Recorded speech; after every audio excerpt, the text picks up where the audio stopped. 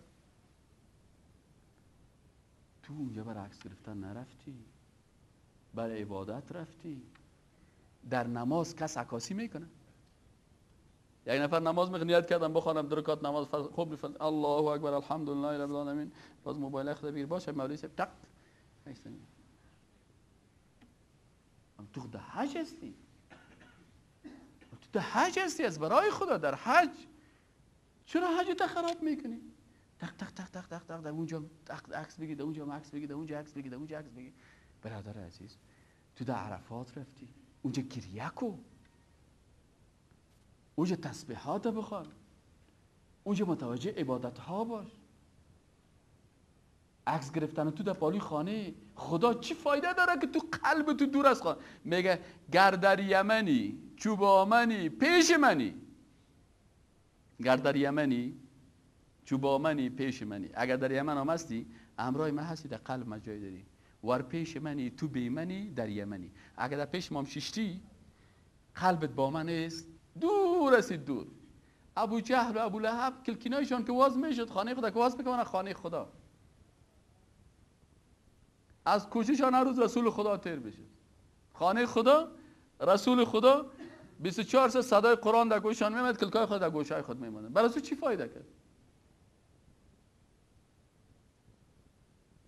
برای تو چی فایده کرد که تو نه برادر مسلمان؟ تو باید متوجه باشی که من در عبادت هستم، در این عبادت باید قلبت با الله جل جلاله باشه. جور کن نیتت، اوسو پر تو کامرا بازی و فیلم برداری و این رواجا رو اوسو کن. اگر نیتت رضایت الله جل جلاله، اما اگر کدام نیت دیگه داری و خودخواهی میکنی دلت، اما اگر میگی من مخلص هستم، ما برای آجای مخلص گپ میزنیم، با انسانهای غیر مخلص گپ نمیزنیم. تو که حج سیاحت فکر میکنی، بسیاری کسا حج چی فکر میکنن؟ سیاحت فکر میکنن. پس اون کسی که حج سیاحت فکر میکنه او نه خداوند جل جلاله حجش قبول میکنه و نه هم حج از اون میشه و او در نیت غلط خود حج سیاحت فکر کرده. قرار اونم کارای یک انسان سایه هست، مثل امو خارجی هایی که برای معنیگان بت بامیان عکاسی میکنن، تمام روز کامرا پیش از گاید کله بت میشینه و گاید زیر پای بت میشینه و گاید دست بت خدا کشال میکنه و عکسایش میگیره. حالا احرام خریدن با آب زمزم ششتن هیچ کمال داره؟ این گپای بسیار عجیب غریبه. یک نفر ببینی کفن خدا کته آب زمزم، با خدا که نماز نخوانده باشی صحیح نه که خوب مرده تو ببری در زیر خانه کباب گور کنی، ها به عذاب مبتلا هست. کوشش نکن که خدا بازی بدی. برای یک انسان مسلمان اساسش عبادت است. دوم شرط اولش فهمیدیم تصحیح نیت و اخلاص است. واضح شد ان شاء الله. نقطه دومی که برای یک حاجی محترم بسیار ضروری هست او چی هست؟ مطابقت هر کارش، هر عملش با طریقه رسول الله صلی الله علیه و سلم است. خب مطابقت با چی؟ با طریقه رسول الله صلی الله علیه و سلم. شرط دوم قبولی هر عبادت اینمی هست و حج یک عبادت است. پس وقتی که تو از خانه حرکت میکنی و تا پس به خانه که میرسی کوشش کن که در تقسیم اوقات رسول الله صلی الله علیه و سلم. احرام بستنت پرسان کن. مولوی صاحب محترم پیش از اینکه پیغمبر صلی الله، وقتی پیغمبر هم قصد حج میکرد چی میکرد؟ قبل از اینکه احرام بسته کنه چی میکرد؟ غسل میکرد، وضو میکرد، عطر میزد، ناخونای خود میگرفت، چی میکرد؟ امیر برای ما تشریح. وقتی که پیغمبر هم احرام بسته میکرد کدام حدیث آمده که زبانی نیت کنه یا نیت قلبی بود؟ اگر کدام حدیث آمده حدیث چه برام نشان بدی. اگر نیکن آمده در قلبم است خلاص. من که حرکت میکنم نیت عمره بکنم یا نیت حج بکنم. اگر پیغمبر هم حج تمتع میکرد چه قسم نیت میکرد؟ در قلبش چه قسم میبود؟ بعد از اینکه احرام بسته میکرد، احرام چه قسم بسته شود؟ گری داشت، گری نداشت، زیرش لباس های دیگه بود نبود، پیغمبر چه قسم احرام بسته کرد؟ وقتی که احرام بسته میکرد پیغمبر چه قسم لبیک میگفت؟ وقتی که از خانه حرکت میکرد پیغمبر چی میکرد؟ وقتی که در یک بلندی بالا میشد، در زینه بالا میشد، پیغمبر چی میگفت؟ وقتی که پایین میشد چی میگفت؟ وقتی که شیشته بود سر اسب سوار بود، آلمده طیاره شیشته، ما باید چی باید بکنم؟ وقتی که پیغمبر مکه مکرمه میرسید چی میکرد؟ وقتی که بیت الله شریف میدید چی میکرد؟ وقتی که طواف شروع میکرد از کجا شروع میکرد؟ اگر بیرو بارک می بود به حجر الاسود نمیرسید، آیا پیغمبر و صحابه کرام کسرت تیلگکان میکردن مردم ها را چپک و داتار استفاده زیر پای تو که برو حجر الاسود ماچ کو؟ این کارا میکرد نمیکرد؟ حضرت عمر رضی الله تعالی عنه وقتی که حجر الاسود میدید برش چی میگفت؟ میدید که تو یک سنگ سیاسی برای من نفع ضرر رساندن نمیتونی، این مدد دل خود داشته باشیم، این میکردن. وقتی که پیغمبر طواف میکرد، در طواف خود چه وقت پهلوانی میکرد؟ چه قسم پهلوانی میکرد؟ باز کدام تاش میکرد؟ باز چند دفعه طواف میکردن، باز که خلاص میشد چی میکرد؟ باز در کجا نماز میخوان؟ باز در سعی و صفا و مروه در صفا چی میگفت؟ چه قسم حرکت میکرد؟ به کجا میرسید؟ پس میامد سر خدا چه قسم کم میکرد؟ موی خدا چه قسم کم میکرد؟ برای سیاسرها چه قسم از بیبیاجی چه قسم باید موی خدا چه قشه کم بکنه؟ به این شکل که بعد از اینکه مثلا روز هفتم میشد پیغمبر کجا میرفت؟ روز هشتم که میشد پیغمبر چی میکرد؟ روز نهم پیغمبر در عرفات چقدر وقت تیر میکرد؟ کدام جای استاد شدن است؟ کدام جای ممنوع است؟ در عرفات کدام کارا جایز است؟ کدامش ناروا است؟ کل از اینا رو یک یک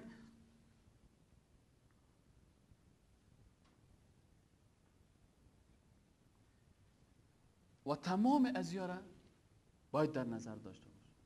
من که حج میرم به خاطر منفعت خود برم یا به منافع مسلمین؟ اصلا حج که فرض شده به خاطر ازی است که یک کنفرانس بزرگ اسلامی است که تو منفعت مسلمان ها را در نظر میگیری.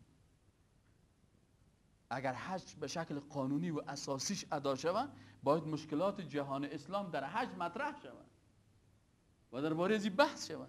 امروز از حج بسیاری وقتا چنایی استفاده میکنن، جای نماز هم چنایی است، تسبیح هم چنایی است، فلانی هم چنایی است.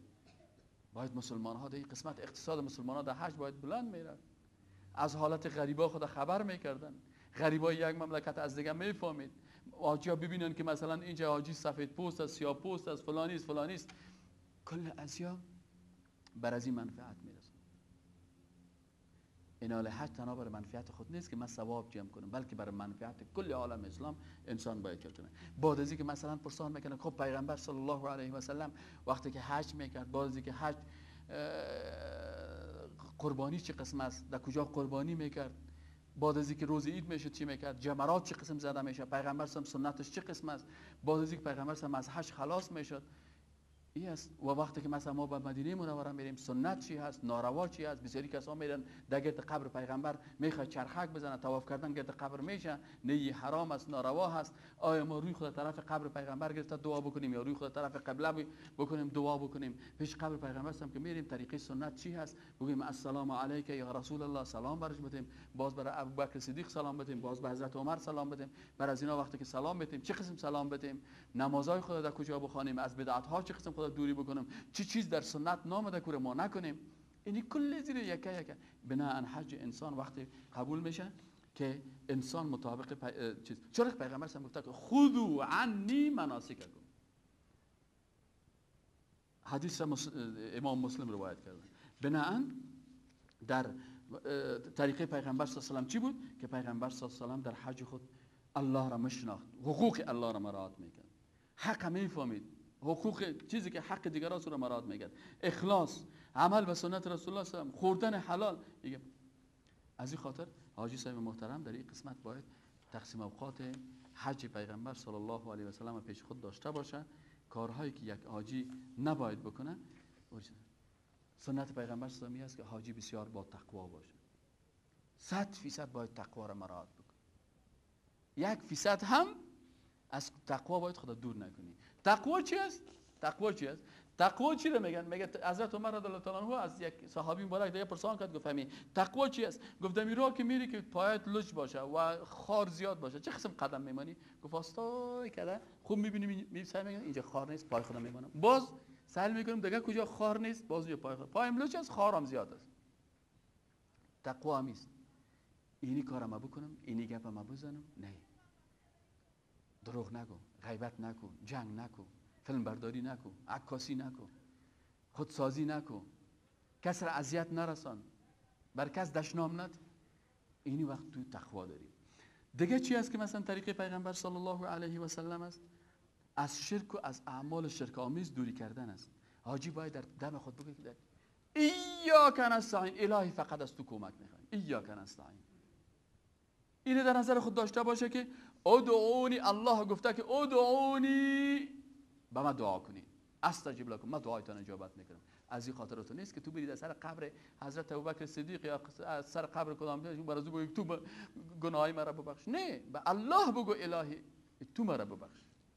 از این اعمال شرک آمیزی که بعضی کسایی که نمیفهمن. چرا؟ لئن اشرکت لیحبطن عملک. اگر شرک آوردی، تو خواستی که برای از فلانی نفر بگی که ابوبکر تو مرا ببخش، ابوبکر صدیق با خداوند شریک ساخت، یا حضرت عمر تو مرا ببخش. انسان مسلمان روی خدا به طرف قبله میکنه، الهی مرا ببخش، الهی مرا اولاد بده، الهی گناههای مرا بخش، الهی. این حج مبرور است. حج مبروری که ثوابش جنت است، که انسان از چیزهایی که شرک آمیز است دوری بکنه. حاجی باید از سنت پیغمبر هم بود که الفاظی که با زنها گفته میشه، هر لفظ شهوت انگیز و مذاق از این دوری بکنه. حاجی باید، رسول الله هم بزرگترین نمونه اخلاق بود. تو باید حاجی بزرگترین نمونه اخلاق باشی که اندیوالت به باز نگویه که والا باید اندیوالت سر تو شهادت بده، بگی یا یوسف اینقدر انسان با اخلاق بود که هر کس تیلش میکرد، برش نان نمیرسید، نوبت نمیرسید، هر چیز نمیرسید، یا یوسف کس رضایت نمیکرد. بسیاری حاجی هست که 2 روز ده حج زیاد ماند لغتک میزنه، بگو 10 روز برای زیاد بان که من چند نماز دیگه هم در بیت الله شریف بخوان. یا کمک سختی داد فقان میزنن. حاجی هست مظاهره رو شروع میکنن، دو زدن از قال مقال از بیابی است. حالا که حاجی افغانستان، حاجی دیگه مملکت ها گریان میکنن، حاجی افغانستان مظاهره. حاجی دیگه مملکت ها توبه میکنن، حاجی افغانستان سابق بودنه دستش بود، آل موبایل کامرا و سکوی کامرا و موبایل فلانی بازیته. در عرفات حاجی افغانستان خیلی قصه داره. در سیاست شروع کردن، مسائل سیاسی رو مطرح میکنن، یکی دیگر رو دشنام میده، یکی مناظرات در خود عرفات مردم گفتن که حاجی افغانستان نیست. حتی یک حاجی افغانستان عین سر مادر خود کت پلریش تراش کرده. تو باید بفهمی که برای زن تراش کردن نیست، قصر است. کمک موی خدا کمکش میگیره. پس باید اخلاق عالی حاجی داشته باشه. حتما باید حاجی صاحب عمره بکنن. عمره بسیار ضرور است در حج. دیگه در شب عرفه بغیر از منا باید در جای دیگه نباشه. کلگی به منا میره، حاجی افغانی قرار در اتاق خود خواب است. تو باید بفهمی که من این شب در کجا تیر کنم. تو بسیاریش جماعته، اونجا نماز جماعت در بیت الله شریف خوانده میشه، ثواب از او چقدر زیاد است. این قرار در اتاق خود میخونه. چرا؟ والا 1 کیلومتر یا 2 کیلومتر فاصله داره. خدا کنه که 10 کیلومتر باشه. خود تو بر عبادت آمدی، برو پای پیاده، پس بیا، خسته شو، مانده شو، عرق کن. اگه مریض شدی، به مریض سر مریض حرج نیست، سر نابینا، سر کسی که تکلیف داره، مشکل داره، اما وقتی که صحتمند هستی نباید خدا چیز کنی. شب تیر نبودن در مزدلفه، نمازم با صبح ما در مزدلفه بخونه. اینیا رو برادرای عزیز در چیز از پیشروی کس تیر نشو در نمازش. مجادله و قالمقال ایگفا رو نکن. اینی هست شرط دوم. شرط سومی که حج خداوند قبول میکنه او چی است؟ که باید حاجی از حلال استفاده کنه. حاجی صاحبه که تو از پیسه رشوت، تو از پیسه فریب، تو از پیسه غصب زمین مردم، از پیسه حرام تو حج میکنی، حجت خدا قبول نمیکنه. پیسه رشوت خدا قبول نمیکنه. چرا؟ مزدل خودی رو نمیگم، مزدل خود نمیگم. بیاین بخوانیم. حضرت ابی هریره رضی الله عنه میگه عن ابی هریره رضی الله عنه قال قال رسول الله صلی الله علیه و سلم. سعی کنیم.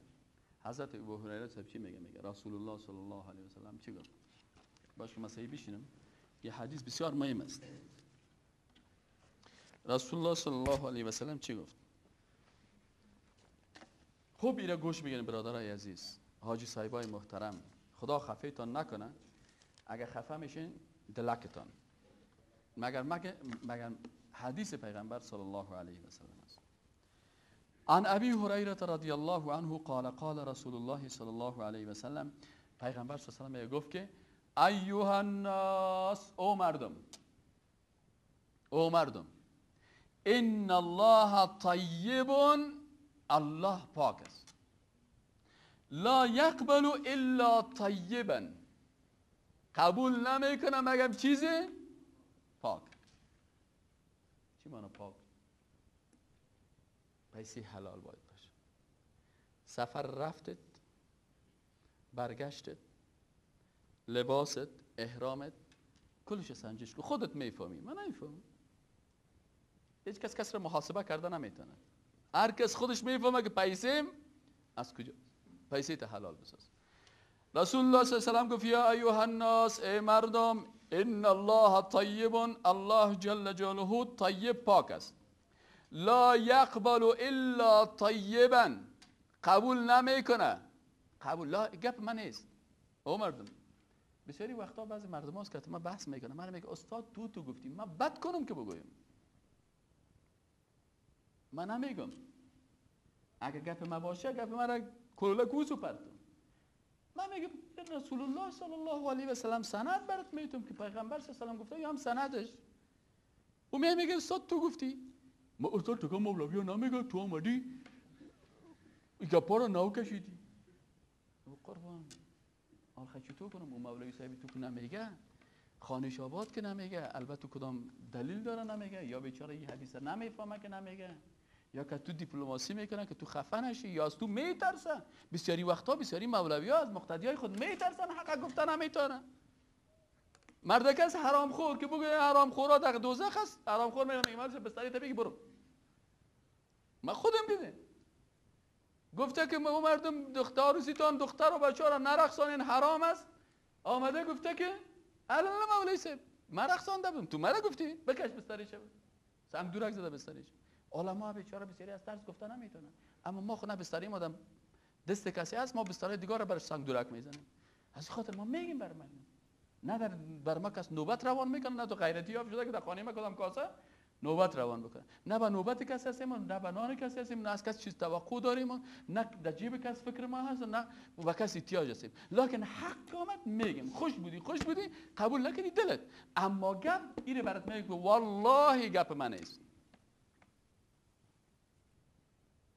قسم به خداست که ما جرأت نمیکنیم که کدام مسئله را از دل خود بگیم تا که 20 دفعه رو تحقیق نکنیم و آیت قرآن را پیدا نکنیم و حدیث را پیدا نکنیم و گفته های فقها را پیدا نکنیم و امام اعظم ابو حنیفه چی گفته و امام شافعی چی گفته و امام مالک چی گفته و فلانی امام دیگه چی گفته و علمای بزرگ چی میگن، تا که خوب سند پیدا نکردیم که علما چی گفتن، چه قسم اینو تشریح کردن، به چه ما برکت چیز از دل خود جور کردن نمیتونیم، چون ما یه حق نداریم. هیچ عالم اسلامی حق نداره که حلال حرام بگویه، حرام حلال بگویه، بلکه چیزی که در قرآن و سنت است براتون میاریم با سند. این همین حدیث شریف این نوشته است، حدیث 7998 مسند امام احمد. حدیث است از ابی هریره رضی الله عنه که قال رسول الله صلی الله علیه و سلم ان الله طیب، میگه رسول الله صلی الله علیه و سلم گفت که الله پاک است، لا یقبل، چی معنی لا یقبل؟ قبول نمیکند. کلی نام خدا کورس عربی میخوانه، کورس عربی برای زمین گرفتیم که این بچهای جوانا عربی رو بفهمن، خودش قرآن و سنت بخونه. خب لا یقبل، قبول نمیکنه، آسان است کلی میگه الا طیبا، مگر چی را؟ پاک چی هست؟ حلاله. و ان الله امر المؤمنین بما امر به المرسلین، پیغمبر صلی میگه خداوند الله جل جلاله امر کرده مؤمنین با آنچه که امر کرده بود رسول پیغمبرا را. فقال یا ایها الرسل، الله گفت ای پیغمبرا، کلوا من الطیبات، بخورین از چیزهای پاک، چیزی که پاک است، حلال است، از او بخورین، و اعملوا صالحا، و اعمال صالحه بکنین. تو که پیرو پیغمبرا هستی، تو هم حلال بخو و اعمال صالح بکن. اینی بما تعملون علیم، ما با آنچه که عمل میکنین عالم هستم. اگر ما نمیفهمیم که پیسه حرام است، الله میفهمه که تو حاجی از پیسه حرام میری، از پیسه قتل میری، از پیسه وطن فروشی میری، از دلار امریکایی میری به امریکایی غلامی میکنی، بر از او جاسوسی میکنی، از او حج میری، والله حجش خداوند قبول نمیکنه.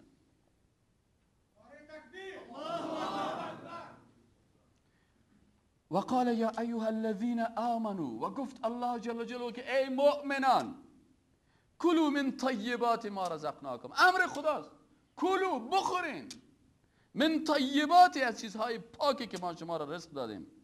ثم بعد از میگه رسول الله صلی الله علیه و ذکر، باز پیغمبر صلی میگه ذکر کرد، بیان کرد، الرجل یک شخص، سیکو یک شخص، یطیل السفر، سفر بسیار طویل داره، مثل سفر حج واره، دور به دراز، یک ماه سفر است، اشعث اغبر، صاحب خود طیاره نبود، مردم سر اسب میرفت، سر شتر میرفت، اشعث اغبر، اشعث مویایش گدود، اغبر غبار آلود، اشعث رو ژولیده گفتن، مویایش ژولیده. چه قسم ژولیده چی معنی؟ مویایش گدود است. و اغبر غبار آلود، درا که رفته مویایش شانه نمی گدود است، رویش هم غبار زده، چرک و چرک، زحمت زیاد دیده. یمد یدیه الی السماء، اینمی انسان با تکلیف مویش گدود شده و وضعیت شب خراب است، دستای خدا بالا میکنه، یا الله. پیغمبر هم چی خوب برای ما تمثیل میکنه. ثم یمد یدیه الی السماء، با چی میگه؟ یا رب، یا رب،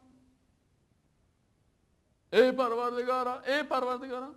و مطعمه حرام.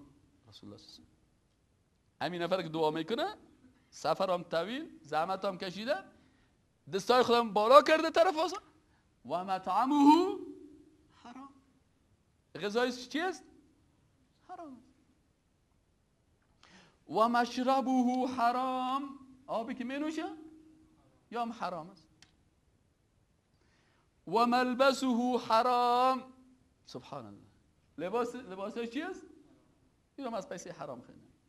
و غذی بالحرام، و غذا خورده حرام. پیغمبر صلی میگه فانا یستجاب لذلک، کی دعای خدا قبول میکنه؟ کی دعایش خدا قبول میکنه؟ لباسش حرام، خوراکش حرام، پوشیدنیش حرام، آبش حرام، تغذیه شده به حرام. پیغمبر صلی فانا یستجاب لذلک، حدیث 7998 مسند امام احمد. قبول نمیکنه، قبول نمیکنه الله جل. بیاین بخوانیم حدیث شریف دیگره. حضرت عبدالله ابن عباس رضی الله عنهما روایت میکند. سعی کنیم. امام ابن کثیر در تفسیر ابن کثیر یه حدیث شریف ما گرفتم. ابن کثیر از حضرت عبدالله ابن عباس رضی الله عنهما روایت میکند که من این آیت شریف را در نزد رسول الله صلی الله علیه و سلم تلاوت نمودم.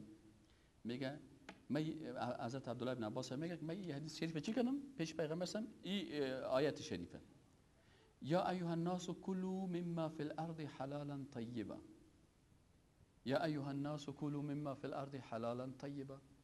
میگه در مجلس ما حضرت سعد ابن ابی وقاص رضی الله عنه هم بود. میگه حضرت سعد ابن ابی وقاص، شما میفهمید حضرت سعد ابن ابی وقاص کی بود؟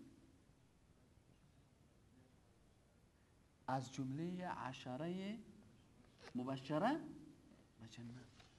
والله اگر مرا خداوند بشارت میداد که من جنتی هستم، 14 دفعه کلی خود در زمین میزدم. یعنی شخصیت گپ عادی نیست، گپ عادی نیست که رسول خدا یک کس را بشارت بده به چی؟ لکن اصحاب کرام عادت داشتن که همیشه واستبقوا فی الخیرات، همیشه در نیکی ها چی میکردن؟ مسابقه میکردن. اون میگفت من پیش شوم، اون میگفت من پیش شوم. حضرت سعد بن وقاص رضی الله تعالی عنه از اخلاص و ایمان قوی که داشت، در حالی که بشارت برش به جنت هم داده شده، میخواست که مستجاب الدعا شود. حضرت عبدالله بن عباس هم میگه حضرت سعد بن ابی وقاص رضی الله عنه عرض نمود که ای رسول الله صلی الله علیه و سلم برای من دعا کن که الله جل جلاله مرا مستجاب الدعا، یعنی کسی که دعایش قبول میشه بگردانه. همین آیت که نازل شد مکی خواندم، حضرت سعد بن ابی وقاص گفت خب بشارت خب پیغمبر صلی الله علیه و تو جنتی هستی. گفت یا رسول الله صلی الله علیه و برای من دعا بگو که خداوند مرا چی بسازه؟ کسی که دعایش خدا قبول میکنه، که من بعد دیگه مسلمانا هم دعا بکنم که خدایا یا خیل صاحب هم جنتی بسازه و خداوند دعای مرا قبول بکنه. رسول الله صلی الله علیه و چی گفت؟ خوب گوش دانه بگیرین. صحابی جلیلی که از جمله کی است؟ عشره مبشره بالجنه است. سعی کنین. میگه که مرا خب رسول الله صلی الله علیه و سلم گفت که ای سعد، یا سعد اطب مطعمک. اطب یعنی طیب یا پاک بگردان غذایت را.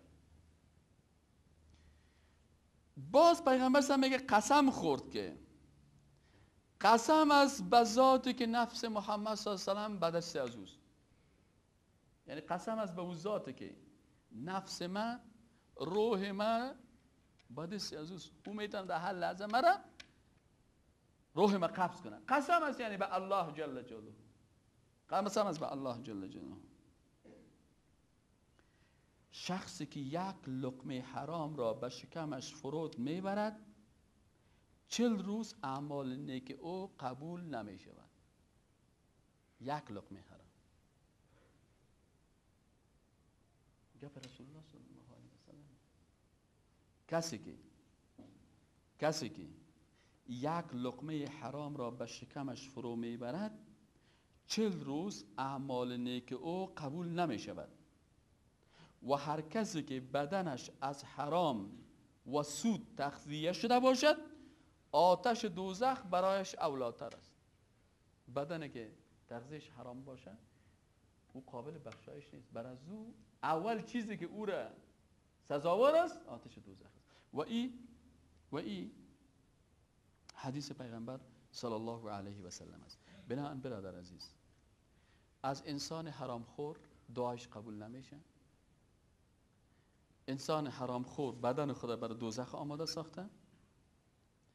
انسان حرام خور خود به اینی اشتباه گرفتار کرده. از این خاطر برادرای عزیز، انسان مسلمان فقط یک نقطه هست، گفتن فرمول است که چطور ما بتانیم که مال خود حلال بسازیم. گفته اگر میخواین که مالتان حلال شود اول کوشش کنید که سود نباشه. کسایی که پیسای خود در کابل بانک در سود دادن و باز از او برش فایده میرسه، باز فایده از اون در حج میره، حج زیر خدا قبول نمیکنه. یا کسی که برش در وقت حساب میلیونر شده و هم حج میره، حجش خدا قبول نمیکنه. سود نباشه. دوم از حرام اجتناب بکنه، از دزدی، از رشوت، از اختلاس، از غصب، از فریبکاری، زمین مردم دعوا کردن، خانه مردم دعوا کردن. تو بسیار زبانت فصاحت داره و خوب شناخت داری و خوب میشناسی و خوب میدونی مال مردمه، لکن زمین مردمه، یک بلز زمین مردم هم که در زمین خود داخل کردی او زمین بفروشی از پیسهش در حج بری، خدا قبول نمیکنه. سخت چی را میگن؟ میگه سخت در لغت کسب های مردار قبیح میگن. کسب های قبیح و مردار که به سبب از او بر انسان شرم و عار حاصل میشه. از این خاطر میگه هر حرامی که یاد کردن از او قبیح باشد، هر چیز حرامی که تو اگه در خانه بوی می پیسه از زیرا پیدا کنیم خودت میشرمی، او رو سخت میگن. از این خاطر از این مثلا یک نفر سگ فروش است، در سگ جنگی جایزه برده، خوک میفروشه، شراب فروش است، پیسه شراب است. بسیاری کساس همین مردمایی هستن که خوراک فروشی دارن، در خوراک فروشیشان شراب است، پت پت بوتلای شراب هم میفروشن. تو شراب فروش از پیسه از شراب و فروش شراب خدا حج قبول نمیکنه. اول از شراب فروشی توبه کن، دیگه پیسه سود، رشوت، غصب، قمار، سرقت، اجوره زناکاران، مفاد فالبین ها و جادوگرا. حال یگان تا فالبین ها و جادوگرایی که از پیسه جادوگری و فالبینی و تاویزای دروغ و غلط پیسه جمع کرده او حج میره، خدا قبول نمیکنه. نه خدا میگه هندوسترای خدای ناراض. چهارمش غلول. غلول چی میگن؟ غلول یعنی ایست که یک نفر و من یغلل یأتی بما غل یوم القیامه. چی رو میگن؟ که مثلا یک نفر از مال غنیمت و از این پیسا دوزی و چیز میکنه. دیگه مکروه، در چیزی که مثلا او چیزایی که مکروه هستن از پیسه های دو کراهیت است و فقها و علما میگه. دیگه در شبهات، چیزایی که شبهه هستن، بنابراین برادرای عزیز اینی امور است که ما و شما کوشش بکنیم که اگر میخوایم که خداوند متعال جل جلاله حج ما را قبول بکنه، دعا بکنیم که پروردگارا ما میخوایم که وقتی که حاجی محترم ما را اول اخلاص نصیب بکنه، برای ما پروردگار اخلاص نصیب بکنه که ما حج خدا با اخلاص بکنیم، به خاطر رضایت تو بکنیم، دور از ریا باشه، دور از خودخواهی باشه، دور از تکبر باشه. الهی پروردگار تو ذات با عظمت هستی. الهی ما را یا الهی قلب ما را خودت به نور ایمان منور بساز که با اخلاص عبادت خدا بکنیم. الهی پروردگار بر ما توفیق بده که هر عمل خدا مطابق سیرت رسول الله صلی الله علیه و سلم بگردانیم. الهی بر ما توفیق بده که تقسیم اوقات 24 ساعته پیغمبر صلی الله علیه و سلم در زندگی خود بالای خود تطبیق بکنیم. و الهی برای حاجی افغانستان، برای حاجی کل دنیا توفیق نصیب بکن که مطابق سنت رسول الله صلی الله علیه و سلم حج بکنن، از دروغ و فریب و جنگ و غالمغال و بیابی و گپا خدا نگاه بکنن. الهی حج مبرور بر کل حاجی ما نصیب بگردان با تطبیق سنت رسول الله صلی الله علیه و سلم. الهی برای ما توفیق بده که از پول حلال حج بکنیم. الهی پول حرام بالای ما نخورن. الهی ما را توفیق بده که از حلال استفاده بکنیم. الهی برای ما رزق حلال تو نصیب بگردان. الهی هر کسی که شوق زیارت بیت الله شریف داره، جوان است یا ریش سفید است، الهی موضوع قابلیت نیست، پیسه‌داری نیست، موضوع قبولیت است. الهی تو ما را به بارگاهت قبول بکن. الهی تو برای ما توفیق نصیب بکن که ما زیارت بیت الله تو را زیارت بکنیم. الهی گناه های تمامی مسلمان را عفو بکن. الهی ما بنده های دی مسجد جمع شدیم فقط به خاطر شنیدن حق، گفتن حق، فهمیدن حق، فهمیدن قرآن و سنت، فهمیدن سنت رسول الله صلی الله علیه و سلم، و میخواهیم که اعمال خدا کلش مطابق قرآن و سنت بسازیم تا که مورد قبول تو قرار بگیره. الهی نشستن ما را در اینجا در عبادت حساب بکنی. الهی رحمت بالای ما نازل کنی. الهی گناه های ما را ببخشی. الهی خود ما را هدایت بکنی و ما را سبب هدایت بر دیگران هم بگردانی. الهی آخرین کلمه‌ای که از زبان ما خارج میشه در وقت جان کندن کلمه لا اله الا الله محمد رسول الله صلی الله علیه و سلم. یک درود کلتان بگوین. اللهم صل علی محمد و علی آل محمد كما صلیت علی ابراهیم و علی آل ابراهیم